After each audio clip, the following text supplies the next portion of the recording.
আসসালামু আলাইকুম, সবাইকে স্বাগতম। আজ কাঁঠালের বিচি দিয়ে মুরগি রান্না করব।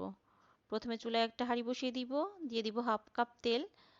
তেলটা গরম হয়ে আসলে হাফ কাপ পেঁয়াজ কুচি দিয়ে দিব, দুইটা লবঙ্গ, দুইটা গোলমরিচ, একটা তেজপাতা ও একটা শুকনো মরিচ দিয়ে পেঁয়াজটা ভাজতে থাকবো। পেঁয়াজটা ভাজতে ভাজতে লাল হয়ে আসলে দিয়ে দিব 1 চা চামচ আদা বাটা, 1 চা চামচ রসুন বাটা, পরিমাণ মতো লবণ, হাফ চা চামচ হলুদের গুঁড়া, 1 চা চামচ শুকনো মরিচ গুঁড়া, 1 চা চামচ ধনিয়া গুঁড়া ও 1 চা চামচ জিরা গুঁড়া। মশলাটা ভালো করে নেড়েচেড়ে কষিয়ে নিব। মশলাটা ভালো করে কষিয়ে নিতে হবে, হাঁড়িতে যাতে মশলা লেগে না যায় সেজন্য কিছুটা পানিও দিয়ে দিব। পানি দিয়ে মশলাটা ভালো করে নেড়েচেড়ে কষিয়ে নিব। তারপর মশলার উপর যখন তেল উঠে আসবে তখন ধুয়ে রাখা মুরগির টুকরাগুলো দিয়ে দিব।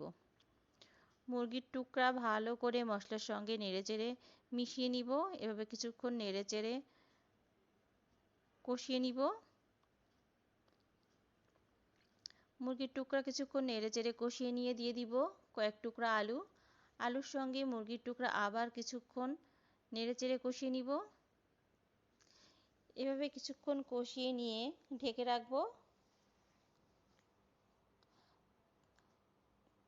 বারবার নেড়েচেড়ে কষিয়ে নিতে হবে। মুরগিটা যতবার কষানো হবে, যত ভালো করে কষানো হবে তত টেস্টটা ভালো আসবে।